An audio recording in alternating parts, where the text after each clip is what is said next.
There's very few people in this valley that'll be able to retire. They're sitting there and they're going to have to struggle. I know some of them, they're in their 70s still driving a logging truck. If we don't manage at all, we're seeing increased wildfires. If we manage too heavily, we're seeing degradation of wildlife habitats and boom-bust economies. People were hungry for a different model of ownership that really recognized their role in managing and experiencing or interacting with these lands. I know.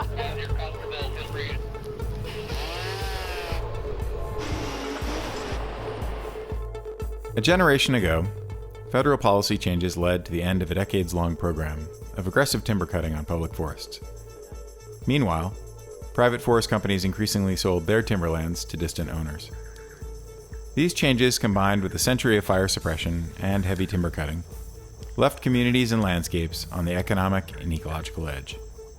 With public agencies and private businesses pulling out of remote rural communities, local citizens across the West launched a movement, a network of community-based organizations working to build a restoration economy, healing the land while putting local people back to work. As these groups have matured, their shared idea has become an effective movement for many struggling rural communities.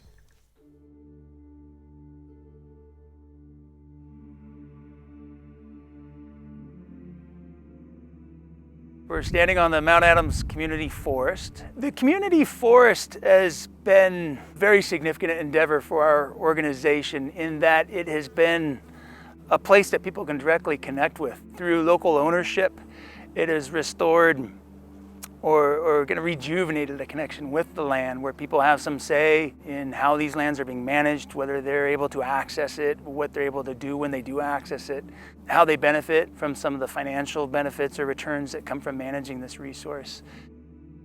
I've lived in this valley all my life. I'm fourth generation here in the valley. When I was a kid, we used to be able to ride our motorbikes all over the hills, and everybody in the valley had a job.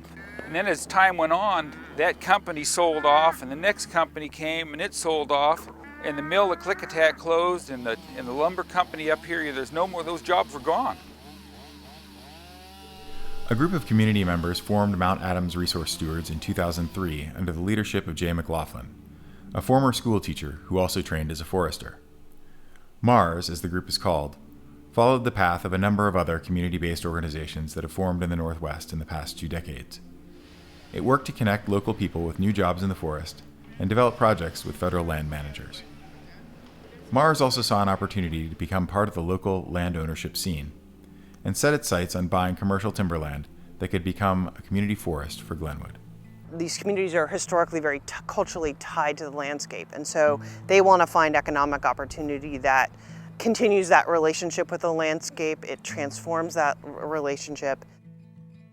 MARS is one of a number of organizations in the Northwest working to strengthen the relationship between local people, government agencies, scientists, and other nonprofits through projects with both ecological and economic benefits for the community. It's challenging work that often happens in the background of big initiatives.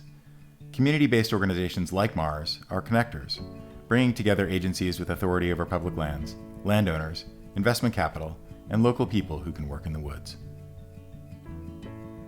I think the key is that these CBOs, although they're doing really important work, they are doing heroic work, they are doing thankless work, they are not doing it alone. They are supposed to be kind of a glue in the community that helps bring together and mobilize different actors.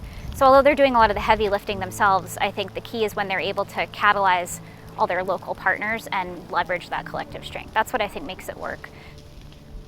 Something that's inspired us as far as the local capacity question. We recently became part of what's known as the Fire Adapted Communities Learning Network.